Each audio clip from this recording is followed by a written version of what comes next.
Big boss 3चं shooting चालू आहे. तुम्हाला माहिती आहे हा रियालिटी शो आहे आणि त्याच्यामध्ये जे काय अत्यंत अश्लील असं चित्रीकरण काल त्यांनी दाखवलं सतत चालू आहे आणि सगळ्या लिमिट त्यांनी पार केलेल्या आहेत, सगळी हद्द पार केलेली आहे. म्हणजे रियालिटी शो आहे, आपल्याला माहित आहे की ते कलाकार तिकडे काय करतात वगैरे सगळं त्यांचं जीवन तिकडे दाखवलं जातं. परंतु हे जे दोन कलाकार आहेत यांनी अत्यंत अश्लील असे कृत्य दाखवलेलं. ठीक आहे, ते नवरा बायको आहे, त्याची काय दुसरी बायको आहे वगैरे, तो स्वतःच कुठल्या कुठल्या व्हिडिओमध्ये काहीतरी बोलतोय. परंतु तुम्ही जे करताय ते सगळंच जगाला तुम्हाला दाखवायचंय का? म्हणजे ही जी वल्गॅरिटी आहे, हा जो अश्लीलपणा आहे, आज ओटीटी प्लॅटफॉर्मवर लहान मुलं सुद्धा पाहतायत. आपण पाहतोय की बलात्काराच्या घटना वाढत चालल्या आहेत. आता कालच अँटॉपिलमध्ये एका 14 वर्षाच्या मुलीवर बलात्कार केला, माथेरानला नेऊन तिच्या मित्रांनी, आणि ते पूर्ण बलात्काराचं शूटिंग केलं आणि ते सगळीकडे व्हायरल केलं. म्हणजे हे जे युट्यूब इन्फ्लुएन्सर आहे, तो अरमान मलिक जो कोण आहे तो, तर हे असे इन्फ्लुएन्सर्स आहेत.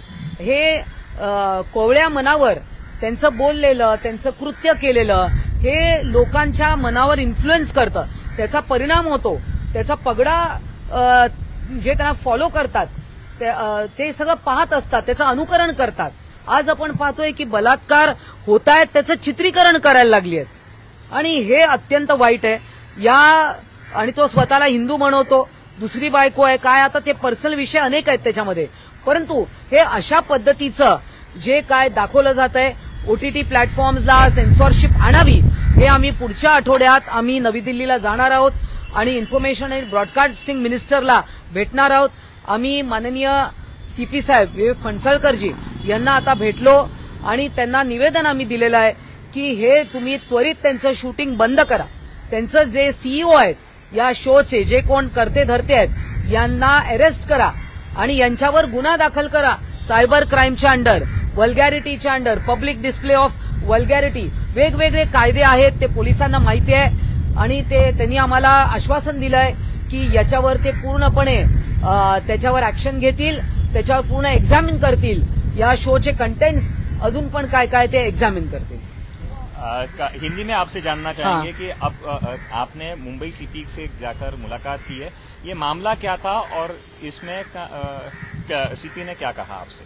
देखिए, बिग बॉस 3 का जो चित्रीकरण शुरू है उसमें वल्गैरिटी की सभी हदें पार कर दी है.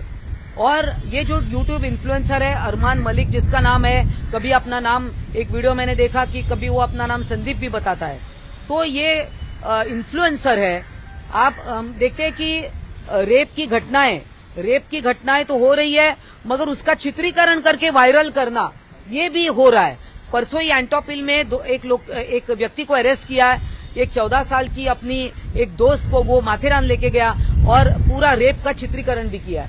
तो ये सारा अगर इसी प्रकार महाराष्ट्र में होता रहा, ये सारा हम नहीं बंद कर पाए, तो ऐसी घटनाएं और भी बढ़ेंगी.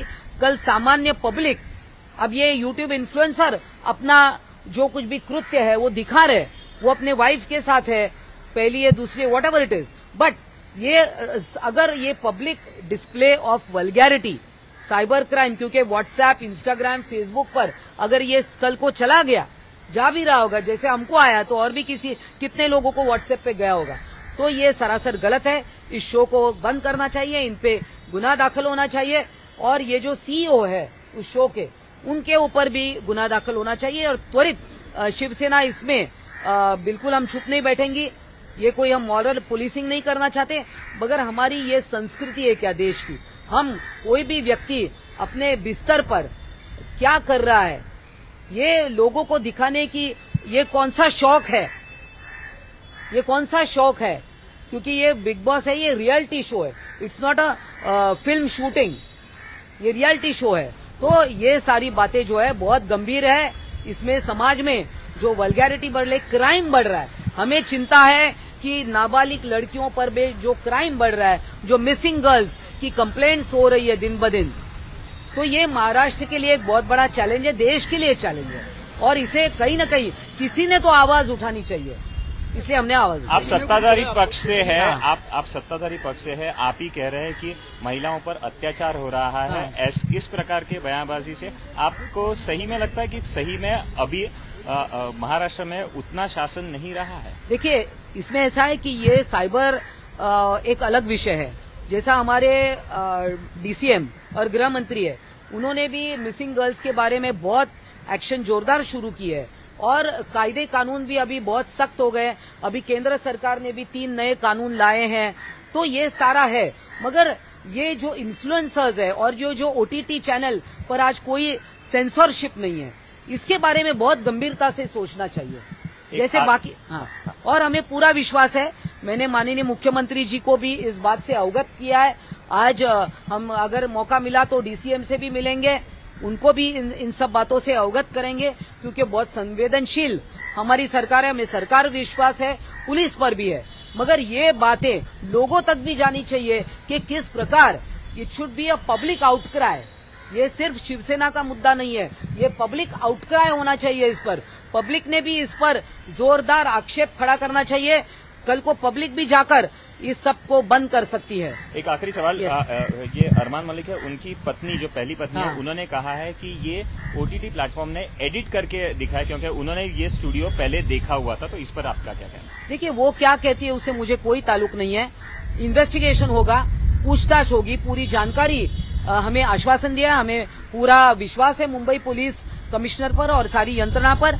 मगर ऐसे कुछ हर एक चीज में कोई कायदा कानून नहीं। जैसे मैंने कहा कि ओटीटी के लिए सेंसरशिप नहीं है, तो ये मुद्दा जो है ओटीटी सेंसरशिप लाने के लिए मजबूर करेगा केंद्र सरकार को भी और महाराष्ट्र सरकार को भी, क्योंकि हाउस में एज अ सदस्य भी हमने और महिलाओं ने भी और अन्य सदस्य जो है एमएलएज और एमएलसीज, हमने ये बार बार ये मुद्दा उठाया है। शुक्रिया मैडम, थैंक यू।